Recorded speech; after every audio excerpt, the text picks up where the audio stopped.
गणेशाय नमः. श्री स्वामी समर्थ महाराज की जय. सर्वेत्र सुखिनः सन्तु, सर्वे सन्तु निरामयाः, सर्वे भद्राणि पश्यन्तु, मा कश्चित् दुःखमाप्नुयात्. जगातील सर्वजण सुखी असावेत, सर्वांनी आरोग्य संपन्न असावे, सर्वांना हितकारक आणि मंगल असे प्रसंग पाहायला आणि अनुभवायला मिळावेत. दुःख कुणाच्याही वाट्याला येऊ नये हीच प्रार्थना श्री स्वामी समर्थ चरणी आज मी करत आहे. वास्तुशास्त्र कुठून चालू झालं तर वास्तुशास्त्राचा थेट संबंध महाभारताशी आहे. महाभारत आणि वास्तुशास्त्र. महाभारत म्हणजे काय तर महाभारत म्हणजे जमिनीवरून घडलेलं दोन कुटुंबातील वादंग, आणि जमीन हा वास्तुनिर्मितीचा एक अविभाज्य भाग आहे. अगदी सुईच्या टोकावर मावेल एवढी सुद्धा जमीन मी पांडवांना देणार नाही अशा दुराग्रहाने पेटलेला हा दुर्योधन होता. परंतु अनेक वरिष्ठांच्या म्हणजेच विदुर, श्रीकृष्ण, भीष्म, कृपाचार्य अशा अनेक दिग्गज मध्यस्थी करतात आणि धृतराष्ट्र व दुर्योधन यांना पटवतात व शेवटी इंद्रप्रस्थ नगरीची जमीन पांडवांना देऊ करतात. त्या इंद्रप्रस्थ नगरीचा अत्यंत आनंदाने पांडव स्वीकार करतात. श्रीकृष्ण हा या पांडवांचा पाठीराखा होता आणि श्रीकृष्णाच्या मार्गदर्शनाखाली या इंद्रप्रस्थ नगरीच्या विकासाचे कामकाज चालू करतात. या इंद्रप्रस्थ नगरीमध्ये एका राजप्रासादाचे म्हणजेच पांडवांच्या राजवाड्याचे बांधकाम करावयाचे असते आणि हे काम कोणाला द्यायचे हे सर्वस्वी श्रीकृष्णच ठरवणार असतात. आणि श्रीकृष्णाने हे काम मयासूर नावाच्या व्यक्तीला दिले. तर मयासूर आणि विश्वकर्मा या दोघांमधील फरक म्हणजे विश्वकर्मा हे देवतांचे भवन निर्माते म्हणजेच आजच्या काळातील आर्किटेक्ट, तर मयासूर हा राक्षसांचा किंवा असुरांचा भवन निर्माता. तर कोण आहेत हे विश्वकर्मा आणि मयासूर तर आजच्या 21व्या शतकातल्या भाषेत सांगायचे झाले तर हे आहेत देवांचे आणि राक्षसांचे builder, developer, architect, interior designer इत्यादी. ते हे सर्व काम करतात. विश्वकर्मा आणि मयासूर यांना वास्तुशास्त्राचे आद्यजनक म्हटले जाते. या दोघांनी या विश्वनिर्मितीवर खूप सारे ग्रंथ लिहिले आहेत, खूप संशोधन केले आहे. तर अशा या इंद्रप्रस्थ नगरीच्या बांधकामाचे काम श्रीकृष्णाने विश्वकर्मा यांना न देता मयासुराला दिले. याचे कारण तुम्हाला मी सर्वात शेवटी सांगणार आहे.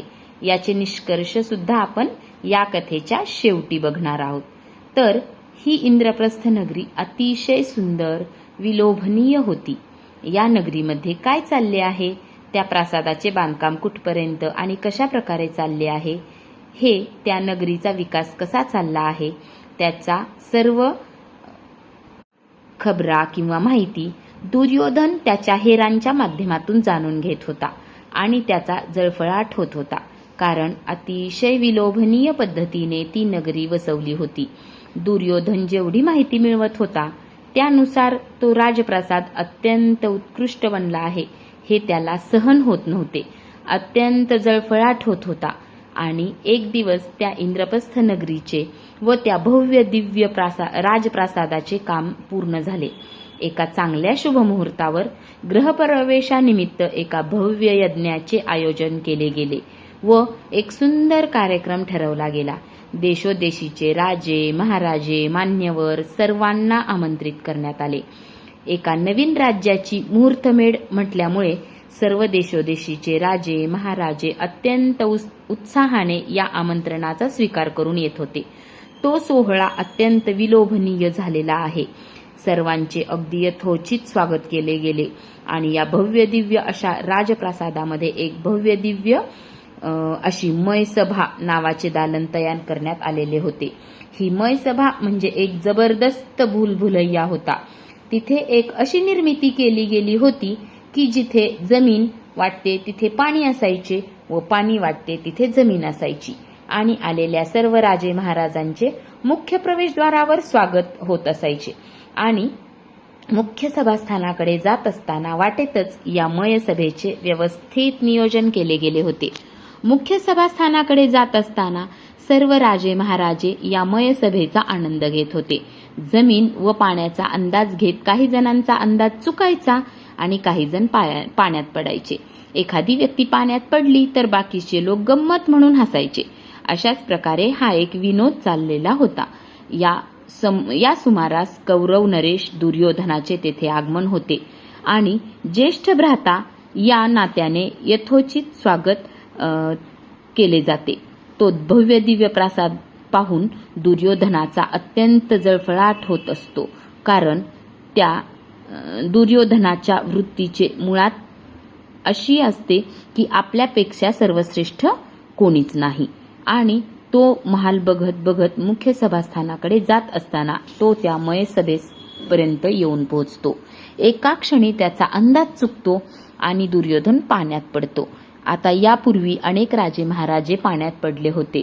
दुर्योधन पडला ही काही विशेष बाब नव्हती, परंतु दुर्योधन पडताना वरच्या मजल्यावरून द्रौपदी पाहते आणि तिच्या तोंडातून एक जळजळीत प्रतिक्रिया बाहेर पडते, आणि ती म्हणजे आंधळ्याच्या पोटी आंधळं.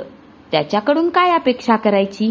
हे वाक्य दुर्योधनाच्या कानावर पडते आणि अत्यंत जळफळाट होतो त्याचा. तो पुढे निघून जातो. तो सोहळा पार पडतो, परंतु त्या अपमानाचा बदला घेण्याचा सूड उगवण्याचे मनाशी ठरवून तो तिथून निघून बाहेर पडतो. पण अपमानाचा धुमसता निखारा घेऊन दुर्योधन कार्यक्रम संपल्यानंतर हस्तिनापूरला परत येतो. काही महिन्यातच निमित्त म्हणून दुर्योधन सुद्धा एका यज्ञाचे आयोजन करतो. अनेक राजे महाराजे आमंत्रित करतो. नवनिर्मित विलोभनीय अतिशय सुंदर अशा इंद्रप्रस्थ नगरीचे नवीन राजे म्हणून पांडवांना देखील आमंत्रण दिले जाते. या यज्ञ सोहळ्यामध्ये पांडवांना द्यूत खेळण्याचे आमंत्रण केले जाते. त्यावेळी क्षत्रियाने द्यूताला नकार द्यायचा नसतो. अशा परिस्थितीमध्ये ज्येष्ठ पांडव धर्मराज युधिष्ठिर द्यूत खेळण्याला बसतात आणि एका मायावी राक्षसांच्या हाडांपासून बनवलेल्या सोंगट्याच्या माध्यमातून शकुनी, कर्ण, दुर्योधन आणि दुःशासन ही चौकडी एक जबरदस्त दुष्ट षड्यंत्र द्यूत खेळातून अंमलात आणले जाते आणि त्या मायावी राक्षसांच्या हाडांपासून बनलेल्या सोंगट्यांच्या माध्यमातून पांडव एका पाठोपाठ एक असे सर्व डाव हरत जातात.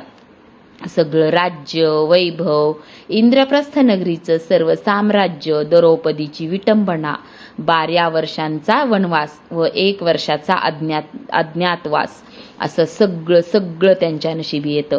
पांडव त्या सगळ्यांचा स्वीकार करतात मनापासून.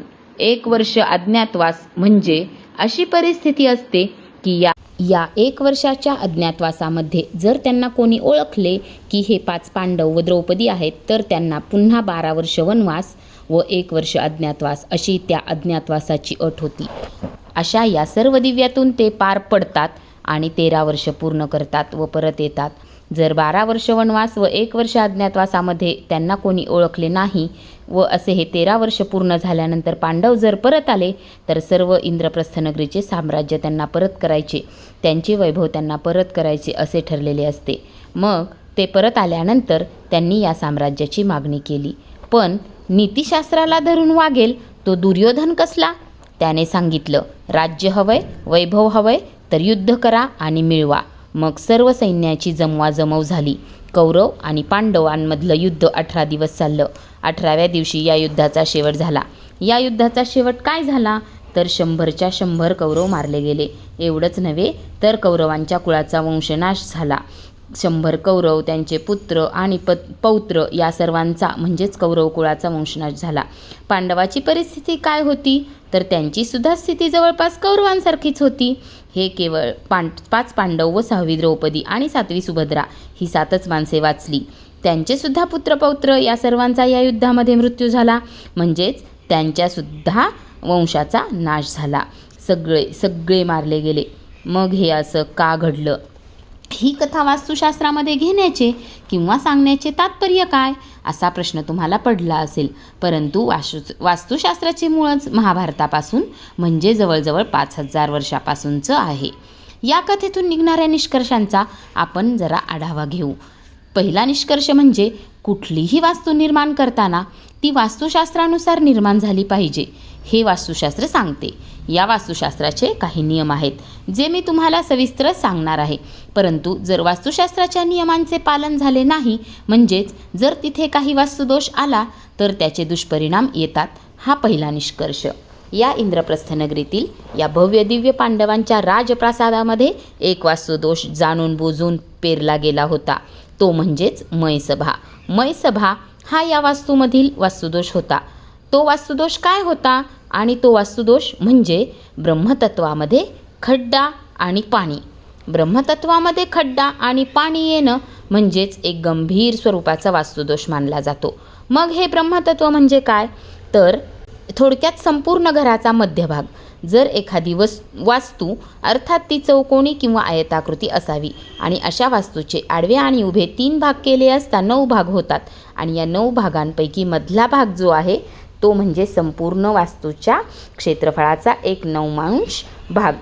जर या भागामध्ये खड्डा आणि पाणी येत असेल तर तो अत्यंत गंभीर वास्तुदोष मानला जातो. आणि नेमका हाच वास्तुदोष या मयसभेच्या निर्मितीद्वारा निर्माण केलेला असतो. वास्तुदोष या वास्तूमध्ये आला की त्याचे दुष्परिणामसुद्धा येणार. ब्रह्मतत्वामध्ये खड्डा आणि पाणी म्हणजे एकापाठोपाठ एक अशा महाभयंकर संकटांची मालिका त्या वास्तूमध्ये राहणाऱ्या लोकांवर येऊ लागते किंवा त्या वास्तूच्या मालकावर येऊ लागते. इथे तेच झाले. जेमतेम 5 ते 6 महिने ती वास्तू बांधून स्थिरावत नाही तोवर त्या द्यूताच्या माध्यमातून पांडवांना होत्याचं नव्हतं केलं जातं.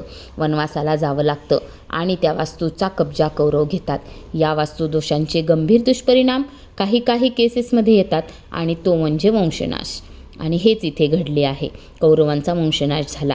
13 ते 14 वर्ष कौरवांनी या वास्तूचा उपभोग घेतला. या वास्तूचे मालक खरं तर पांडव आहेत, परंतु 14 वर्ष उपभोग कौरवांनी घेतला म्हणून कौरवांना सुद्धा वंशनाशाला सामोरे जावे लागले. आणि पांडव तर या वास्तूचे मालक होते, त्यामुळे त्यांची सुद्धा परिस्थिती तीच झाली. पण कदाचित श्रीकृष्णाची साथ त्यांना होती म्हणून 5 पांडव, द्रौपदी आणि सुभद्रा वाचू शकले. यामधील पहिला निष्कर्ष असा की वास्तुदोष आला की त्याचे दुष्परिणाम भोगावेच लागतात. दुसरा दुष्परिणाम म्हणजे वास्तू तुमच्या मालकीची असो अथवा नसो किंवा ती भाडेतत्वाची असो, वास्तुशास्त्राचे सर्व नियम या वास्तूला लागतात, किंबहुना त्या वास्तूमध्ये राहणाऱ्या लोकांना लागू पडतात. आता काही लोक विचारतात की आम्ही तर भाड्याने राहतो, मग आम्हाला दोष लागणार का? तर हो असे उत्तर. काही लोक विचारतात की मी 14व्या मजल्यावर राहतो, माझा आणि जमिनीचा काय संबंध? तर याचा संबंध असतो. तुम्ही 14व्या काय किंवा 40व्या मजल्यावर राहिलात तरी जोपर्यंत तुम्ही पृथ्वीच्या गुरुत्वाकर्षण शक्तीच्या तत्वामध्ये आहात तोपर्यंत तुम्हाला हे दोष लागतात. कारण जर एखादे कॉईन आपण त्यांच्या बाल्कनीतून खाली टाकले तर ते आकाशात न जाता खाली जमिनीवरच जाते, म्हणजेच ती वास्तू पृथ्वीच्या गुरुत्वाकर्षण केंद्रामध्ये आहे. पंचमहाभूतांचा त्यावर प्रभाव आहे आणि पंचमहाभूते म्हणजेच पृथ्वी, आकाश, जल, वायू आणि अग्नी. सूर्याचा प्रकाश सगळीकडे सारखाच येतो, वारासुद्धा सगळीकडे तोच आहे, आकाश तेच, अग्नी तोच आणि पृथ्वीसुद्धा तीच आहे. म्हणजेच पंचमहाभूतांचा प्रभाव तुमच्यावर आहे. तोपर्यंत वास्तुशास्त्राचे सर्व नियम तुम्हाला लागू पडतात. तिसरा निष्कर्ष असा निघतो की महाभारताचा काळ हा साधारण 5000 वर्षापूर्वीचा आहे आणि त्यावेळी वास्तुशास्त्र किती प्रगल्भ होते हे यामधून दिसते. म्हणजेच वास्तुशास्त्र किती प्राचीन आहे हे लक्षात येते.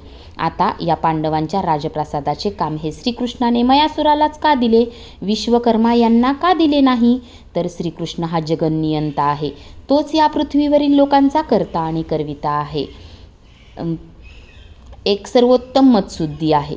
मानवी व्यक्तिमत्वातील जेवढे काही पैलू असतील ते सर्व पैलू या व्यक्तिमत्वामध्ये आढळतात. श्रीकृष्णाला पूर्ण पुरुषोत्तम म्हटले आहे तर भगवान श्रीरामांना मर्यादा पुरुषोत्तम म्हटले आहे. भविष्यात काय घडवायचं काय नाही घडवायचं याचा करता धरता सूत्रधार श्रीकृष्णच आहे. त्याने हा जो वास्तुदोष मयासुरामार्फत पेरला त्यामागे एक कारण होतं. ते कारण म्हणजे येणाऱ्या काळामध्ये कौरव आणि पांडवांमध्ये युद्ध होणार आणि संपूर्ण कौरवांच्या वंशाचा नाश होणार. हे सर्व विधिलिखित होतं. याचा विधाता कोण होता? तर तो साक्षात श्रीकृष्ण.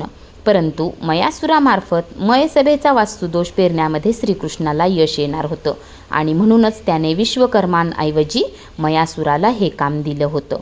कारण विश्वकर्मा म्हणजे देवादिकांचे भवन निर्माते आणि ते सात्विकतेचं प्रतीक, सात्विकतेचे पुजारी, आणि त्यांच्यामार्फत असं जाणून बुजून एखादा वास्तुदोष तयार करणं, दुष्कृत्य करणं हे विश्वकर्मा यांना शक्य नव्हतं. म्हणून मयासुराला हे काम दिलं. कारण असत्य, छल, कपट, दुष्कृत्य हा असुरांचा स्वभाव आहे आणि म्हणून हा वास्तुदोष पेरण्यासाठी श्रीकृष्णाने मयासुराची निवड करून ते काम मयासुराला दिलं.